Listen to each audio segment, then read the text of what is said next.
Smart saving plan తో మీ ఆత్మీయులకు ఉజ్వలమైన సురక్షితమైన జీవితం అందించండి. టాటా ఏఏతో ఇది సాధ్యం. ఊరూరా పెరుగుతున్న వీడీసీ ఆగడాలు. ఒక టైంలో వీడీసీతోనే గ్రామ అభివృద్ధి అయ్యేది. కానీ ఇప్పుడు మాత్రం అదే వీడీసీ వారు వల్ల ప్రాణాలు పోతున్న పరిస్థితి. మొన్న సుబ్రియాల్, నిన్న హున్నాజీపేట్ వీడీసీ సభ్యుల వేధింపులకు ఒక వ్యక్తి ఆత్మహత్య చేసుకునే ప్రయత్నం చేశాడు.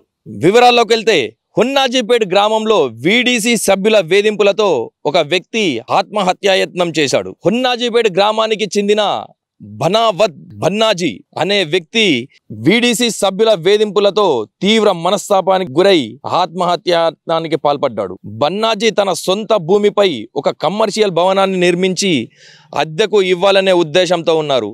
అయితే గ్రామ వీడీసీ సభ్యులు ఈ కమర్షియల్ హౌస్ లో ఎవరైనా అద్దెకు ప్రవేశించినచో వారికి వ్యాపార పరంగా బహిష్కరిస్తానని హెచ్చరించారన్న వన్నాజీ ఆరోపించారు. నిజామాబాద్ లో ఒక ప్రైవేటు హాస్పిటల్లో చికిత్స పొందుతున్నట్టు తెలుస్తుంది.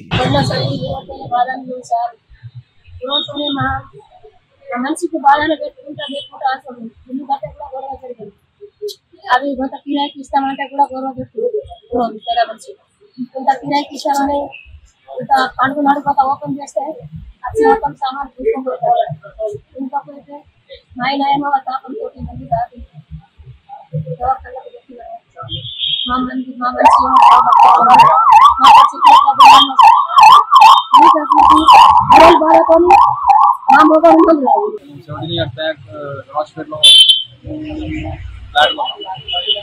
అయితే అప్పటి నుంచి మా డాడీ కొన్నప్పటి నుంచి చిన్న గొడవలు విలేజ్ వాళ్ళతో ఎందుకో తెలియదు.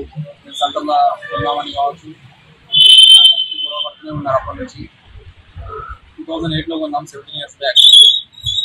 అప్పటి నుంచి మాకు అప్పటి నుంచి పర్మిషన్ గొడవ పడుతూనే ఉన్నాం ఇల్లు కడదామని. మొన్న రీసెంట్గా 2019లో పర్మిషన్ ఇచ్చారు మాకు సర్పంచ్ అండ్ సెక్రటరీ గారు.